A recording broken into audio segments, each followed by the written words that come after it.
Hi, good morning. So today is June 28. Attend tayo ng conference which is entitled Made Complete. Actually, ang conference na to, ginanap siya sa Indonesia but I was not able to attend and praise God kasi ibinaba siya dito sa province ng Zambales. Kaya samahan niyo ako.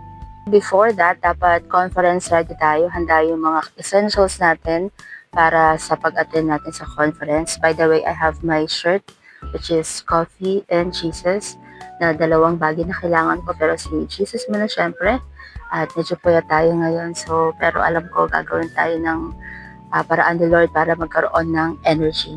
So bago yan, i-share ko din sa inyo ang aking mga conference essentials. I have here my Belinda bag na napakaganda at napaka essential talaga kasi kumuha ka sa lahat ng mga bagay na dapat kong dalhin sa conference. Siyempre, I have my tumbler. Yan, maliit lang siya kasi yung pang-work ko na tumbler malaki. Hindi kasya dito sa pocket nito. Pero ito, kasyang-kasya lang. At dahil nga umuulan these days, so kailangan ng payong maliit lang para kasya lang dito.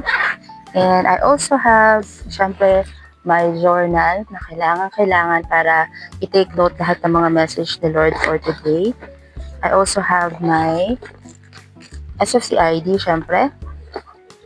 At fan, dahil medyo mainit pa rin kahit umuulan. I also have my pencil case kasi may akong mag-highlighter or yung mga may kulay na pen. At if ever may manghiram, may mapapahiram tayo. I also have my rosary na lagi kong bitbit every day kung saan ako magpunta. At may secret pa dyan kasi bukod sa rosary, this is my rosary. Ayan, ang ganda niya kasi po. Yan, nabuhol na siya. At syempre, I have Jesus spiritually and physically na maliit. Ayan, yan ang secret weapon ko every day. And ano pa ba yung mga essentials dito? Syempre, wallet, kahit na 100 lang yung laman. Charis. And meron din akong pampalit na shirt later, which is yung conference, yung Made Complete conference shirt natin. So tara, I'm ready na i-receive yung mga message ni Lord for today. Let's go! Dahil nga malapit lang yung venue sa amin, nag-decide ako na maglakad na lang para exercise na rin. Buti na lang at hindi umuulan today. Thank you Lord for a nice weather. So actually, kagabi super lakas ng ulan hanggang madaling araw. Kaya thank you Lord dahil ngayon ay maaraw naman. And nakarating na ako dito sa venue and ang venue namin dito sa St. Joseph College sa Social Hall.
To be with you today. Ayan. And that John wanted us to know, even until now, that Jesus is alive.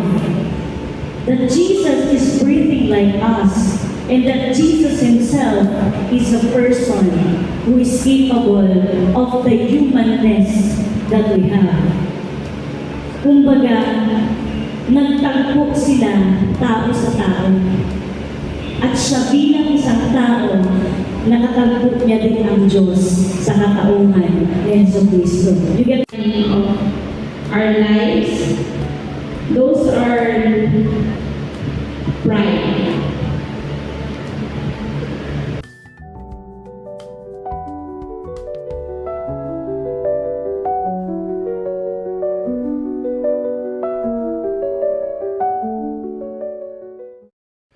So here's my takeaway in this conference.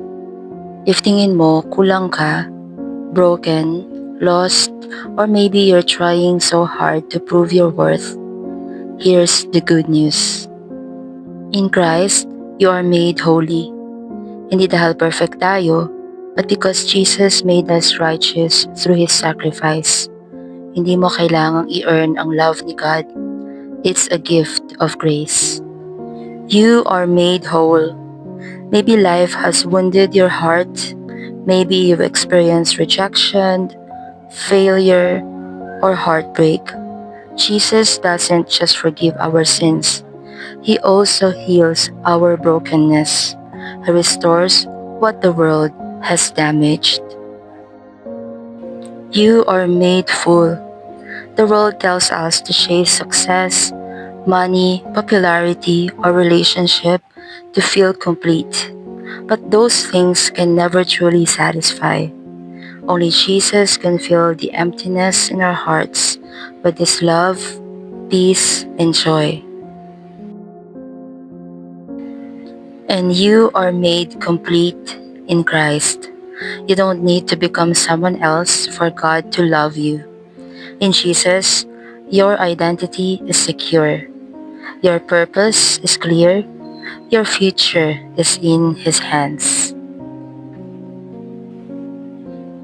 So today, stop believing the lie you're not enough. In Christ, you are made holy. You are made whole. You are made full. And you are made complete. God bless you.